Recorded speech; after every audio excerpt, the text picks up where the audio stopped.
여러분, 로마서 강의 30번째 시간입니다.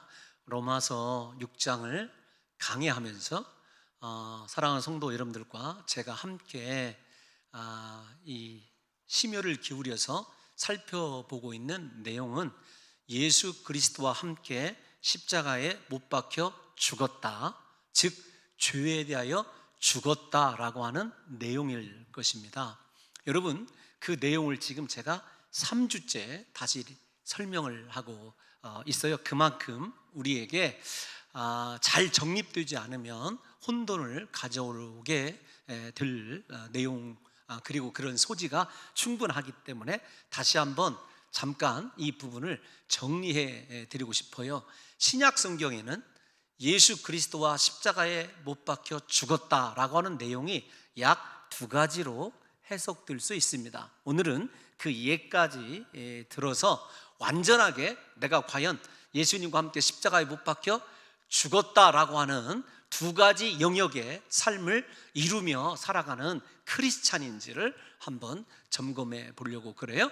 우리가 로마서 6장 6절을 특별히 읽어보게 되면 우리의 옛사람이 예수님과 함께 십자가에 못 박혀 죽은 것을 죄에 대하여 죽었다 이렇게 이야기를 하거든요. 그런데 중요한 건 죄에 대하여 죽었다, 혹은 로마서 6장에서 얘기하는 예수님과 함께 십자가에 못 박혀 죽었다라고 하는, 여러분, 그 내용은 부정과거 시제로 쓰여져 있다 이렇게 얘기를 했어요. 부정과거 시제가 무엇이냐? 여러분, 고민하지 마십시오. 바로 말씀을 해드리면 과거에 단 한 번만 여러분 일어난 사건입니다. 그리고 여러분, 예수님과 함께 십자가에 못 박혀 죽었다 혹은 죄에 대하여 죽었다라고 하는 것은 우리의 존재 자체에 일어난 어떠한 변화를 의미하는 것입니다. 과거에 단 한 번만 일어난 사건이고 우리 존재에 대하여 일어난 사건이에요. 뿐만 아니라 죽음이다라고 하는 것은 성경에서 대부분 죄에 대한 형벌 혹은 죄에 대한 책임입니다. 그래서 죄가 앞에 서게 되면은 반드시 따라 나오는 것이 무엇이냐면 사망, 죽음이라고 하는 단어예요. 이렇게 여러분, 이 사망, 죽음이라고 하는 죄의 형벌이 예수 그리스도의 십자가의 죽으심 때문에 단번에 십자가에 죽으실 그때 과거에 여러분 우리에게 유일무이하게 한 번 동일하게 일어나게 된 거죠. 왜냐하면 우리가 믿음을 통해서 예수 그리스도와 연합했기 때문에 예수님이 십자가에 죽으실 그때 우리가 그 자리에 함께 있었던 것으로 성경이 어떻게 얘기하고 있냐면 간주하고 있어요. 그러므로 사랑하는 성도 여러분들과 제가 이 말씀을 통해서 결론 내려야 될 것이 어떤 것이냐면 우리는 그리스도 안에서 한 번 죄에 대하여 죽었다. 다시 얘기합니다. 과거에 일어난 사건입니다. 우리는 그리스도와 함께 그렇게 죄에 대하여 죽었을 뿐만 아니라 살아난 자들이에요. 로마서 6장 10절에 이야기하고 있죠. 그러면 이렇게 예수님과 함께 십자가에 못 박혀 죽었다라고 하는 로마서의 내용과 더불어 한 가지 더 예수님과 함께 십자가에 못 박혀 죽었다라고 하는 내용이 다르게 쓰여진다고 하는 제 말씀을 여러분들에게 다시 제가 좀 설명을 해드리면, 대표적인 예가 갈라디아서 5장 24절입니다. 갈라디아서 5장 24절을 조금 길게 띄워놔 주십시오. 우리 함께 읽어볼까요? 시작. 그리스도 예수의 사람들은 육체와 함께 그 정욕과 탐심을 십자가에 못 박았느니라. 여러분, 저 십자가에 못 박았느니라 라고 하는 것은 일단 시제를 보면은요, 과거가 아니에요. 현재입니다. 그러니까 오늘날, 계속해서 오늘이라고 하는 현재 시제를 가리키게 되어 있습니다. 뿐만 아니라 여러분, 저 말 속에 정욕과 탐심, 여러분 이 말 속에는 두 가지 것이 포함되어 있는데 육체는 조금 이따 말씀을 드릴게요. 어떤 거냐면 지금 내가 현재 도덕적으로 지은 죄를 이야기하고 있어요. 그리고 육체는 뭐라고 해석할 수 있냐면 죄악된 우리의 본성 이렇게 얘기할 수 있고, 쉽게는 여러분들이 잘 쓰는 말로 자아 이렇게 얘기할 수 있어요. 내 자아. 여러분, 예수 그리스도께서 우리에게 십자가 은혜를 베풀으셨을 때 두 가지입니다. 죄에 대하여는, 죄의 책임에 대하여, 사망에 대하여는 우리가 과거에 로마서 6장이에요, 단번에 해결했어요. 그러므로 우리가 옛사람이 죽었습니다. 우리가 다시 옛사람으로 돌아갈 수 있는 일은 없어요. 왜냐하면 과거에 단번에 이루어진 사건일 뿐만 아니라 예수님과 함께 믿음으로 부활했기 때문에 다시 죽고 부활한다는 것은 있을 수가 없죠. 왜냐하면 우리가 예수 그리스도와 연합해 있기 때문에. 무엇보다도 그 구원을 이루신 분이 하나님이셔요. 하나님이 이루어 놓은, 여러분 그 당시를 거듭남이라고 합시다. 거듭남을 인생이 무효화시키거나 또다시 거듭남을 요구할 수 없게 되어 있어요. 하나님이 이루신 구원의 은혜는 단 한 번 우리에게 그렇게 죄에 대하여 값을, 죄의 형벌을 해결해 준 사건은 단 한 차례예요. 그러나 갈라디아서 5장 24절은 우리가 그렇게 죄에 대하여 죽었다, 죄의 값을 지불했다, 책임을 예수님과 함께 물었다 할지라도 우리 안에 여전히 죄성이 남아있거든요. 여러분 예수 믿고 거듭나도 날마다 죄를 사모하게 되어 있고 죄를 그리워하게 되어 있어요. 여러분 몸이, 육체가, 우리의 본성이, 자아가 그럴 때 날마다 현재형으로 쓰여져서 그렇게 죄를 좋아하고 죄짓기를 즐겨하는 우리를 예수님과 함께 십자가에 못 박아 죽게 해야 된다라고 하는 개념이 여러분 저 갈라디아서 5장 24절에 있는 말씀입니다. 사랑하는 성도 여러분, 그러므로 다시 정리를 해드리면 갈라디아서 5장 24절에 있는 말씀은 육체와 함께, 즉 내 자아가 십자가에 못 박힌다는 것은 언제나 현재에 속한 개념으로서 되풀이될 수 있는 거예요. 과거에 일어난 로마서 6장에 죄에 대한 사망, 죽음, 죄에 대한 형벌은 단 한 차례 예수님이 십자가에 죽으셨을 때 단번에란 말을 통해서 과거에 끝난 사건입니다. 그런데 중요한 것이 있어요. 갈라디아서에 매일 죄 때문에 우리가 고민하면서 갈등하고 죽고 내가 또 죽어져야지, 내가 또 죄 앞에 무너졌구나 생각하는 그 은혜를 여러분 추구하는 사람이 이 로마서에 있는 내가 죄값을 지불한 예수님의 십자가에서 죄에 대해서 단번에 죽은 자라고 하는 그 은혜가 뒷받침될 때만 갈라디아서가 존재하는 거예요. 여러분 우리 삶에 제가 이것을 조금 더 정리를 해드리려고 그래요. 쉽게 좀 정리를 해드리면 이런 거예요. 예를 들면 이제 우리 삶이 두 가지 방식으로 존재합니다. 연속성상에서 어떻게 연속성상에 있냐면 죄에 대하여 죽은 것, 즉 예수님과 함께 골고다 십자가의 믿음을 통해서 연합하여, 세례를 통하여 연합하든지 믿음을 통해서 예수님과 함께 십자가에 죽은 그것 하나와 한 가지 영역과, 두 번째로는 우리 안에 그래도 남아있는 죄성 때문에 날마다 내 자아를 십자가에 못 박아 죽게 하려고 하는 것. 여러분 그 대표적인 예가 누구냐면 사도 바울이 나는 날마다 죽노라 그렇게 고백한 내용이 바로 갈라디아서 5장 24절의 내용이에요. 사도 바울 이 이야기가 로마서 7장에서 다시 한번 등장하게 되어 있습니다. 여러분 우리가 예수를 믿고 아무리 철야하고 금식하고 기도해도요 우리 안에 죄성이 완전히 없어지지는 않아요. 우리가 해결한 것은 죄성을 해결한 것이 아니라 죄의 형벌, 죄의 값을 예수님과 함께 십자가에서 여러분 죽고 부활함으로 말미암아 해결해 놓았어요. 그것이 옛사람이 죽은 거예요. 그래서 우리가 지금 그 옛사람이 죽은 믿음을 통한 거듭남을 가지고 있는 사람은 다시는 하나님이 이루어 놓으신 그 구원을 떨쳐버리고 옛사람으로 돌아갈 수 없어요. 이것이 첫 번째 영역이에요. 두 번째, 우리가 죄에 대하여 여러분 죽은 자이긴 하나 우리 속에 죄가 남아있어요. 우리가 죄값을 해결한 것이지 죄의 여러분 이 활동이나 죄의 뿌리를 없앤 것이 아니기 때문에 우리 속에 살아있어요. 여기 서 있는 홍 목사 여러분들이 겉으로 보기에는 어떨지 모르지만 속에는 온갖 탐심과 여러분 미움과 악한 것들이 가득해요. 그것을 날마다 예수님과 함께 십자가에 못 박아 죽게 해야 돼요. 사도 바울처럼 날마다 죽어야 누가 사냐면 예수님이 살아요. 내가 죽어야 예수님이 사는 줄로 믿습니다. 여러분 그 이야기예요.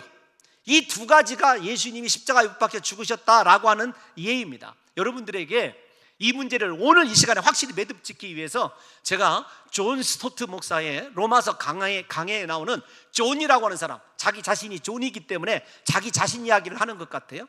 그 예를 하나 말씀을 해드리면 이런 거예요. 존이라고 하는 나이 든 사람이 있어요. 그 사람이 자신의 삶을 회고해 봤습니다. 그런데 그의 삶은 예수 그리스도를 진심으로 믿게 됨으로 거듭난 회심을 갖게 된 부분과 그 다음에 그 회심 이후의 삶 두 개의 부분, 두 개의 영역으로 나눌 수가 있어요.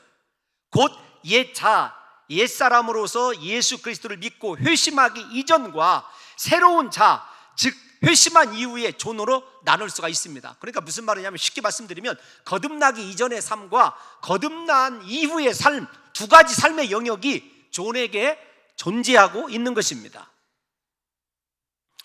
중요한 것은 여러분, 이렇게 두 부분으로 그의 인생이 나누어진 것은 그에게 두 개의 본성이 존재한다는 것 아니에요.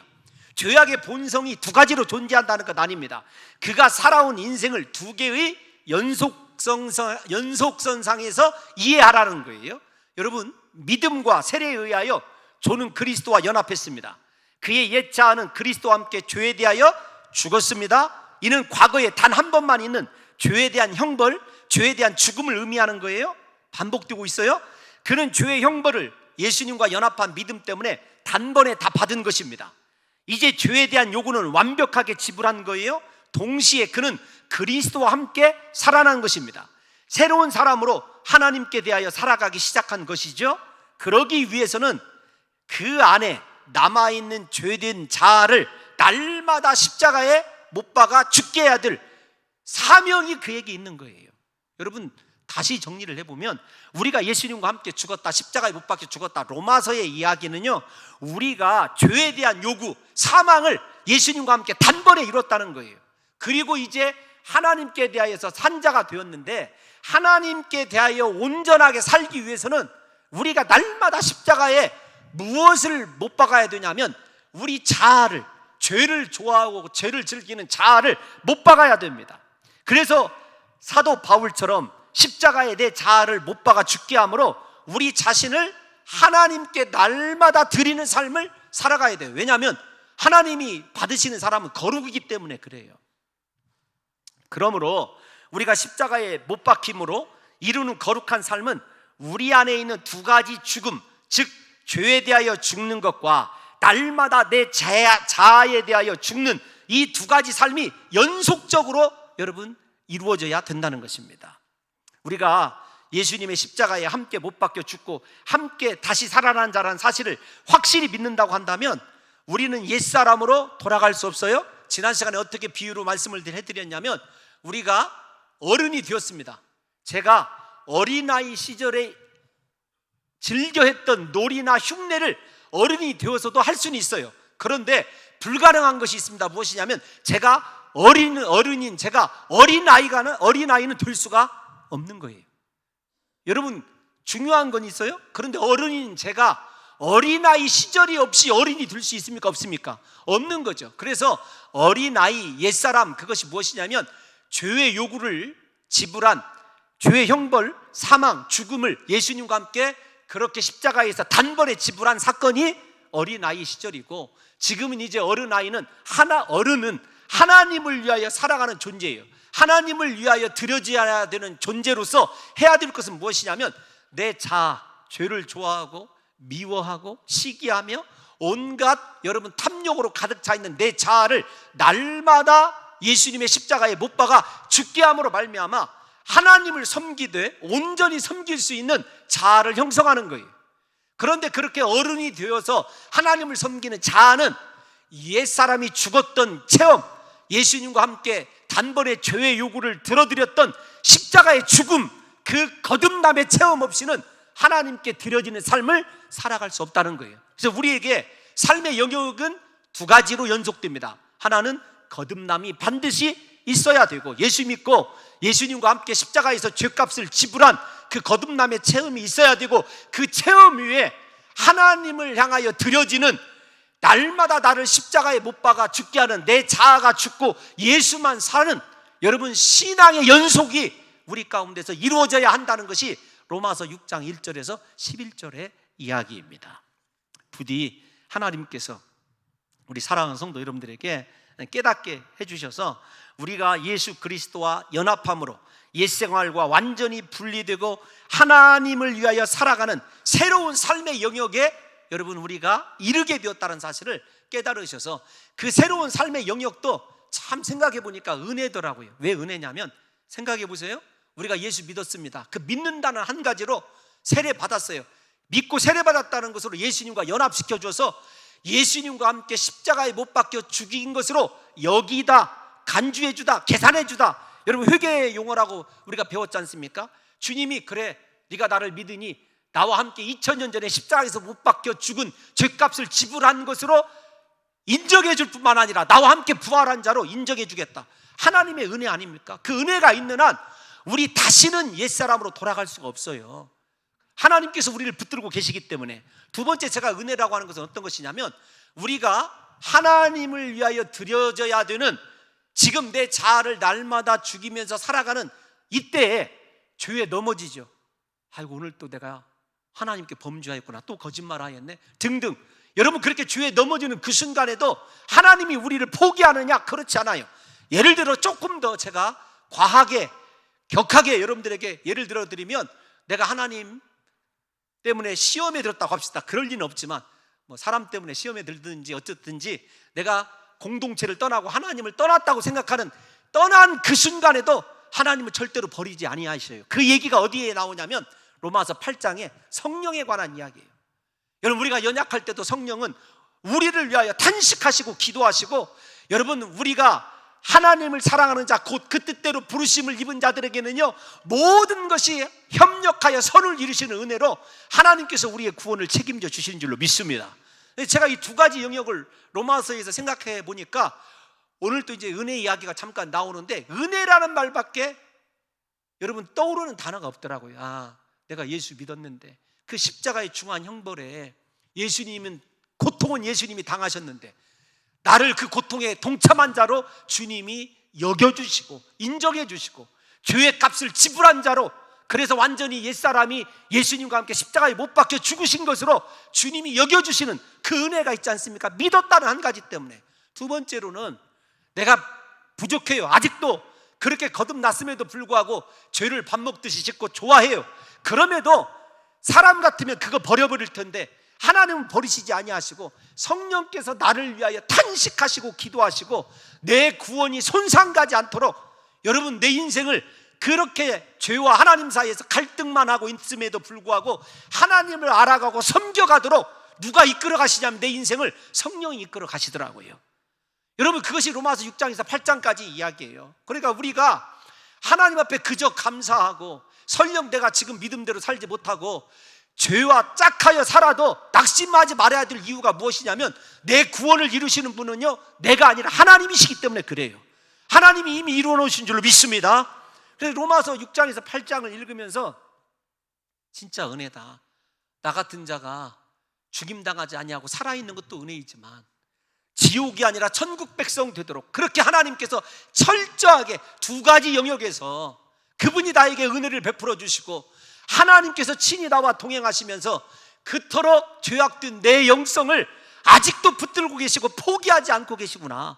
여러분 이것보다 더 큰 은혜가 어디에 있느냐고요. 부디 우리 사랑하는 성도 여러분들과 제가 믿음으로 하나님과 예수 그리스도와 연합해서 그렇게 예수님과 죽고 살아난 것이 우리의 영혼을 책임지는 일이고 구원을 보장한 일이라는 사실을 깨달으셔서 저와 여러분들의 삶의 근거가 오직 예수님의 십자가 은혜만 되시기를 예수님의 이름으로 축원합니다.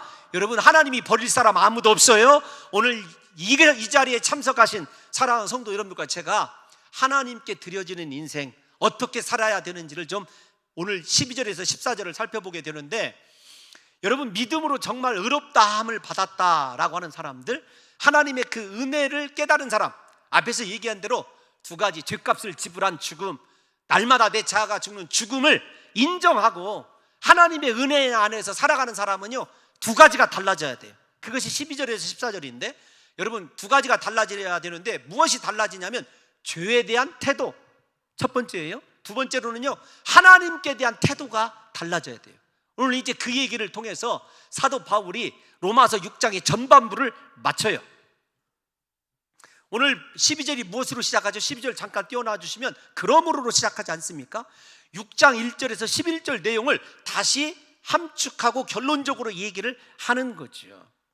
여러분 우리가 예수님과 함께 십자가에 못 박힌 즉 죄에 대하여 죽은 자라고 하는 이 결과가 어떤 거냐면요 첫 번째로 죄에 대하여 죽은 자가 됩니다. 그 다음에는요 하나님께 대하여 산자가 되는데, 먼저 12절에 이렇게 얘기를 해요. 너희가 이제 부정적으로 얘기하는데 조금 더 자세히 이따가 설명을 해드릴게요. 죄가 너희 몸을 지배하지 못하게 하여 몸의 사욕에 순종하지 말아라. 앞에서 어떻게 설명을 해드렸죠? 우리가 갈라디아서 5장 24절에 있는 말씀으로 우리는 죄를 사랑하게 되어 있어요. 그런데 여러분, 죄의 세력은요 얼마나 강력한지 우리를 다스리려고 해요. 그래서 우리가 그 다스림에 순종해서, 죄송하지만 순종이 나쁜 의미의 순종이에요. 몸의 사욕, 몸의 사사로운 감정, 게으름, 쾌락 좋아하고요, 향락 좋아하고요, 내 자신을 공고히 하고 사람들에게 내 자신을 우상화시키는데 우리는 얼마나 익숙한지 몰라요. 그것에 순종하지 말라는 거예요. 그것에 순종하는 순간에 우리는 무엇의 노예로 다시 돌아가냐면 죄의 노예로 돌아가기 때문에 그렇습니다. 그러므로 사랑하는 성도 여러분들과 제가 이 죄에 대한 태도를 바꾸기 위해서 중요한 것이 또 하나 있습니다. 13절 일단 좀 넘어가 볼게요. 13절 시작. 또한 너희 지체를 불의의 무기로 죄에게 내주지 말고. 여러분, 우리의 지체, 우리의 몸이요 사탄이, 이게 그런 것 같아요. 어떤 거냐면, 같아요가 아니라 정말 그렇습니다. 우리에게 하나님이 임하시면 우리의 모든 지체라고 하는 말은요 오장육부, 장기는 물론이고 손, 발 다 포함하는 말이에요. 거기에다가 지체라는 말은요 우리 안에 있는 재능까지도 얘기합니다. 우리에게 하나님의 성령이 충만하면 여러분, 우리의 온 몸이 하나님을 위한 의의 병기가 돼요. 그런데 우리가 우리의 몸의 사욕에 내 자신을 들임으로 죄의 지배를 받아들이게 되면 우리의 온 몸과 재능까지도 다 무엇을 위해서 쓰임받냐면 죄의 주인인 마귀를 위해서 쓰임받아요. 이 두 가지, 여러분, 우리 인생이 지금 갈림길에 처해 있다는 거죠. 그러면서 뭐라고 얘기하냐면, 하나님께 드리며, 여러분 보십시오, 죄에게 내주지 말고. 13절 다 한번 읽어보겠습니다. 시작. 또한 너희 지체를 불의의 무기로 죄에게 내주지 말아라. 여러분, 죄송합니다, 내주지 말아라 라고 했었을 때 내주어도 되고 안 줘도 되는 의지의 사명자, 책임자는 누구냐면 나예요, 나. 여러분, 죄를 두려워해야 돼요. 그 다음에 시작. 오직 너희 자신을 죽은 자 가운데서 다시 살아난 자 같이 하나님께 드리며. 누구죠? 죽은 자 가운데서 다시 살아난 자가 예수님이에요. 예수님처럼 살라는 거예요. 그 다음에 너희 지체를, 시작, 너희 지체를 의의 무기로 누구에게 드리라? 하나님께 드리라는 거예요. 여러분, 저 말씀을 좀 곰곰이 생각해 보면 그런 거예요. 하나님께 드리라라는 말씀을 우리 사랑하는 성도 여러분, 구약에 보면 하나님께 드리라는 말들이 참 많이 나오거든요. 근데 하나님께 드리게 되면 하나님의 소유가 돼요. 대표적으로 하나님께 드리지 못한 예를 하나 들려면 우리 여리고성 정복을 들 수가 있어요. 하나님께서 처음 성 가나안은 내 것이니까 나에게 드리라 그랬어요. 그들이 하나님께 드렸다고 한다면은요 그 가나안 땅이 전체적인 하나님의 소유가 될 뿐만 아니라 그의 백성의 소유가 돼요. 그런데 자기에게 드리고 몸의 사욕을 좇은 아간 때문에 어떻게 되죠? 여러분, 그곳이 죄악으로 인해서 전부 다 이스라엘이 범죄한 것으로 이어지게 되고 그들이 하나님께 징계받은 것을 생각해 보십시오. 여러분, 제가 왜 다시 구약 얘기를 꺼내드리냐면, 하나님께 드린 인생, 여러분 절대로 마귀가 손 못 댑니다. 저와 여러분들이 오늘 하나님께 인생을 드리게 되면은요 영원토록 하나님의 것이 되어서 하나님을 위하여 사용받게 되는 저와 여러분들이 되실 줄로 믿습니다. 그래서 성경은요 하나님께 드리라는 말을 그렇게 강조하고 있어요.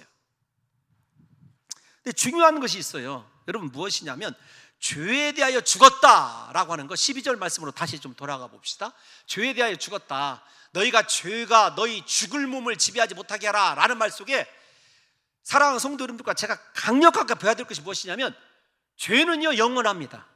그런데 죽을 몸이라고 해서 우리가 죄의 결과로 죽을 인생, 죄에 대하여 한없이 약자라는 사실을 우리에게 보여주고 있어요. 그래서 죄에 대해서는 우리가 두 가지 태도를 가져야 됩니다. 하나는 무엇이냐면, 요셉처럼 죄가 우리를 유혹할 때 피하는 것 한 가지. 죄는 피하는 게 상책이에요.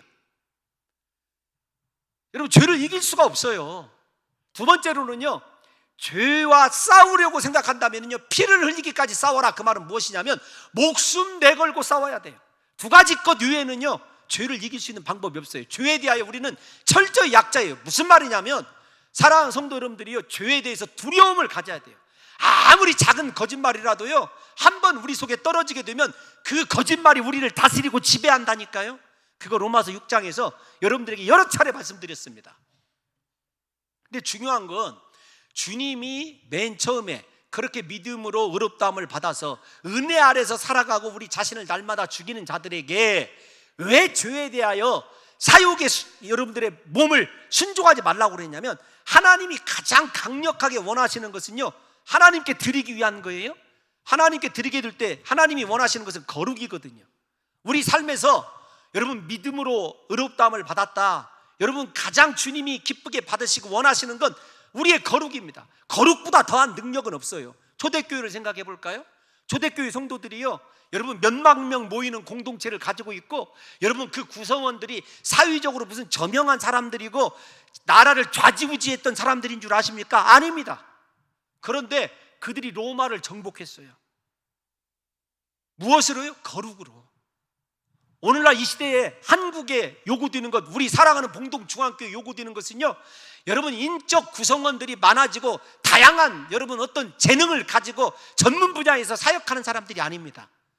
이름도 없지만, 가진 것도 없지만, 죄송합니다, 배운 것도 없지만 하나님 앞에서 거룩을 이루기 위하여 죄악이 나를 지배하려는 순간에 몸의 사욕, 내 몸이 좋아하는 것들 철저히 배제시키고 힘들고 고통스러워도 주님이 원하시는 길을 선택하는 거룩한 사람들을 통하여 나라가 여러분 새로워지고 우리 민족이 새로워지는 역사를 하나님이 이렇게 세우는 거죠. 그래서 제일로 첫 번째 중요한 태도, 정말로 십자가에 예수님과 함께 못 박혀 죽은 사람은요, 죄를 미워하게 되어 있어요.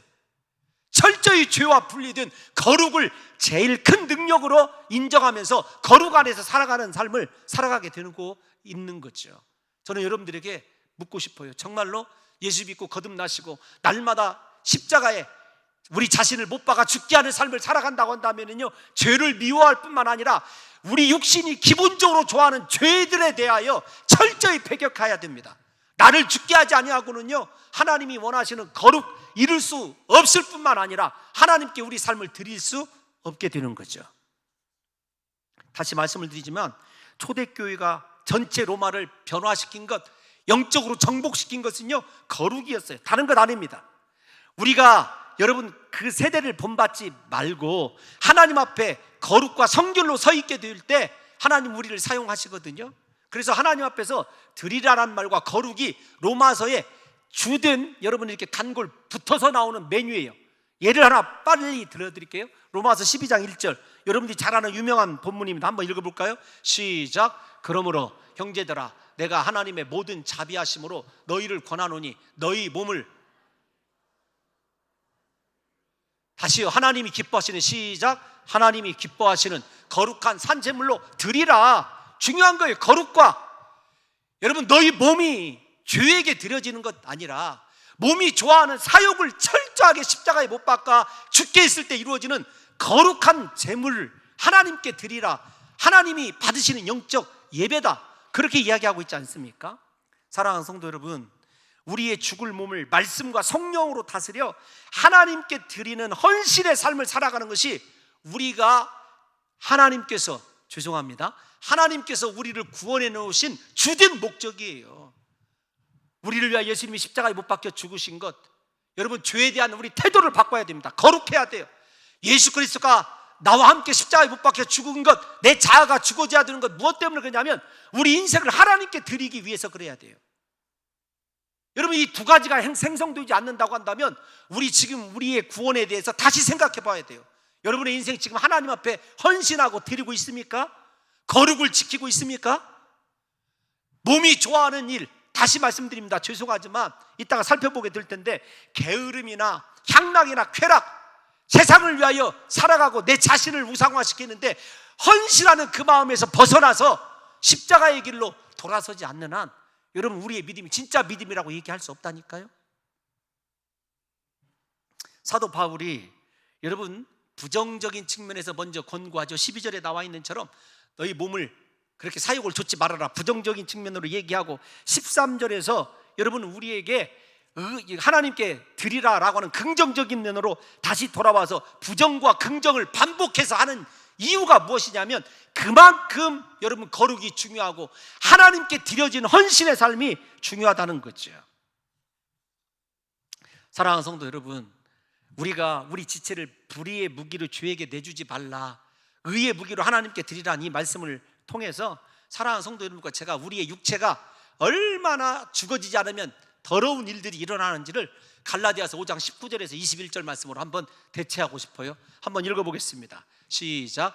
육체의 일은,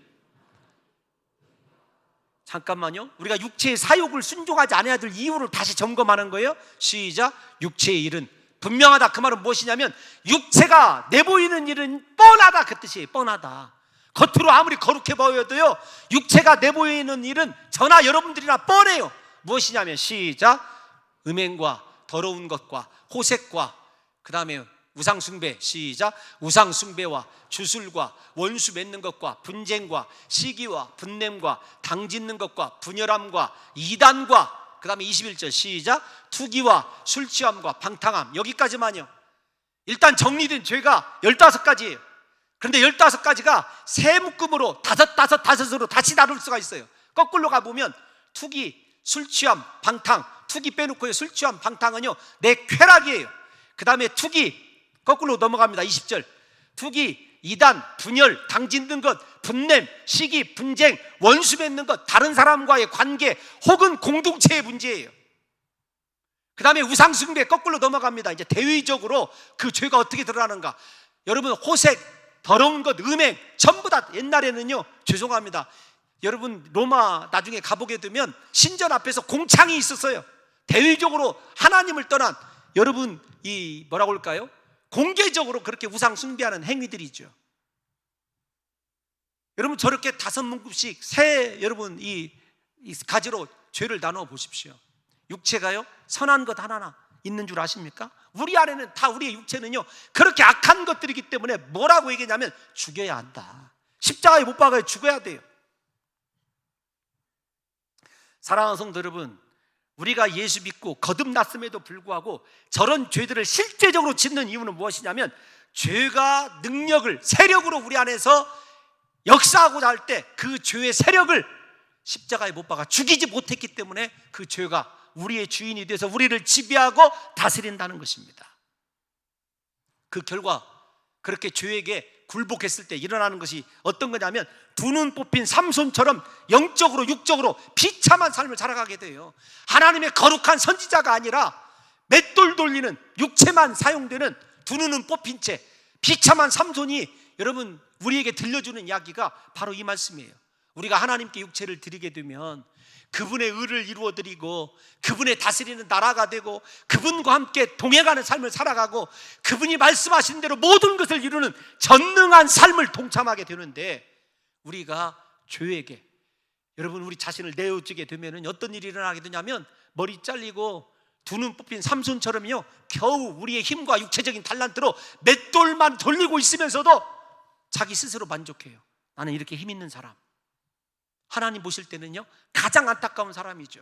저와 여러분들이 오늘 예수 그리스도와 십자가에 못 박혀 죽었다라고 하는 확실한 두 가지의 체험이 없으면은요 여러분 스스로는 세상에서 잘 나가는 사람이라고 생각할지 모르지만 하나님은요 가장 비참한 삼손과 같은 사람으로 우리 자신을 여길 수 있어요. 오늘 철저히 믿음의 시각으로 우리 인생을 바라보며 내가 하나님 앞에서 거룩한가, 나는 하나님 앞에 정말로 내 자신을 드리는 삶을 살아가고 있는지를 생각해야 된다는 것입니다. 사랑하는 성도 여러분, 우리에게 사도 바울이 긍정적으로 명령하는 것, 오직 하나님께, 너 자신을 하나님께 드리라.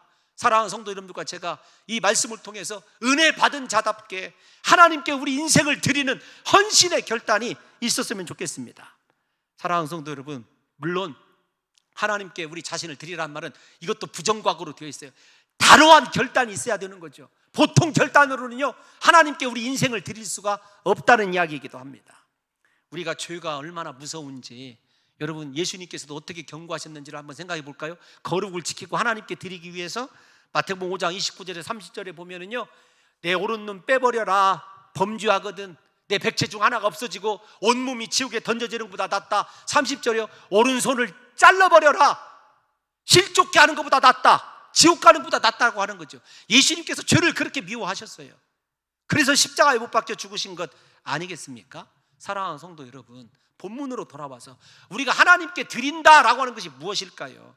거룩한 산제물로 드리라고 하는 말씀이 가장 잘 드러난 곳이 어디냐면은 여러분 사무엘상 1장입니다. 사무엘상 1장 31절에 한나의 기도를 한번 보겠습니다. 시작. 그러므로 나도 여호와께 그를 드리되 그의 평생을 하고 그가 거기서 여호와께 경배하니라. 여러분 저 말씀만 똑 띄어서 읽으니까 별 감동이 안 되죠. 아이가 없었던 이 한나가 사무엘을 여호와께 드렸어요. 오늘 본문에 하나님께 드리라고 얘기하잖아요. 그것이 무엇을 의미하느냐? 여러분 저 말씀은요, 하나님께는요 죄송하지만 피눈물 나는 여러분 고백을 드리신 거예요. 그 앞에 내용이 제가 지금 계속 인용한 사사기 아닙니까? 사사기의 내용이 어떤 거였어요? 그때 이스라엘에 왕이 없으므로 모든 백성이 자기 소견에 오른 대로 행하였더라. 사사기의 첫 절과 끝절이 그 말씀 아닙니까? 왕이 없었어요. 왕이신 하나님을 버렸어요. 그러면서 그들은 하나님을 섬긴다고 생각하고 있었어요. 그들의 주는요 하나님의 말씀이 아니라 자기 소견, 자기 생각에 옳은 대로만 살아가고 있었어요. 자기 생각에 옳은 대로 살아가고 있었어요. 그런데 이 아이를 하나님께 드림으로 말미암아 그의 평생이 하나님 손에서 쓰여지는데 중요합니다. 하나님께 드려짐으로 여러분 하나님이 다스리는 하나님의 신정국가가 사무엘을 통해서 이스라엘의 진짜 역사가 세워지게 된 거죠. 마찬가지입니다. 이 세대가 아무리 흉흉해도요 거룩을 통해서 하나님께 인생을 드리시는 한 사람이 오늘 이 예배를 통해서 나온다고 한다면 그 한 사람 때문에 이곳에 하나님의 나라, 하나님의 자기 소견대로가 아니라 하나님의 뜻을 준행할 수 있는, 말씀대로 행할 수 있는 진정한 하나님의 다스림 속에서 살아가는 그분의 나라를 이룰 그 한 사람 때문에 여러분 이 나라 이 민족이 구원받을 수 있는 놀라운 역사가 일어나는 거죠. 저는 우리 사랑하는 성도 여러분들에게 오늘 한 가지로 마지막 이야기를 해드리고 싶어요. 여러분 나라가 걱정이라고 염려하지 마십시오. 우리가 정말로 하나님이 다스리는 사람인가? 나는 하나님께 내 인생을 드려서 하나님 나라답게 내가 살아가고 있는가? 거룩하게 살아가고 있는가? 여러분 이 부분을 제가 정리하면서 윌리엄 틴데일 이야기로 정리를 하고 마치려고 그래요. 6장 전반부의 결론을 윌리엄 틴데일이 이렇게 냈어요. 이제 독자들이여, 그리스도는 그대가 다시 하나님을 진노케 하도록 하기 위해 속죄를 이루신 것도 아니며 그대가 계속해서 죄 가운데 살도록 하기 위해 그대의 죄를 위해 죽으신 것도 아니고 그대가 돼지처럼 옛 웅덩이로 다시 돌아가도록 하기 위해 그대를 깨끗이 하게 하신 것도 아니다. 오직 그대가 새로운 피조물이 되어 육신의 뜻이 아니라 하나님의 뜻을 따라 새로운 삶을 살도록 하기 위해 그렇게 하셨다는 사실을 기억하기 바란다. 예수님이 십자가에 못 박혀 죽으신 것, 하나님 뜻을 따라서 살아가도록 하나님께 드려지도록 여러분 예수님이 십자가에 못 박혀 죽으셨다는 사실을 여러분 잊지 마시고 우리 사랑하는 성도 여러분들과 제가 오늘 이 시간에 하나님이 원하시는 거룩, 그래서 여러분 내 육체가 좋아하는 일, 내가 우상화되는 일, 여러분 육체의 일이 무엇인지 살펴봤지 않습니까? 그 일을 위해서 인생 집중하는 것이 아니라 나를 하나님께 드림으로 말미암아 하나님이 나를 통하여 이 나라 이 민족을 구원케 한 사무엘처럼 하나님의 나라를 우리 심령 안에 이루는 존귀한 자들로 회복되는 역사가 있으시기를 예수님의 이름으로 축원합니다.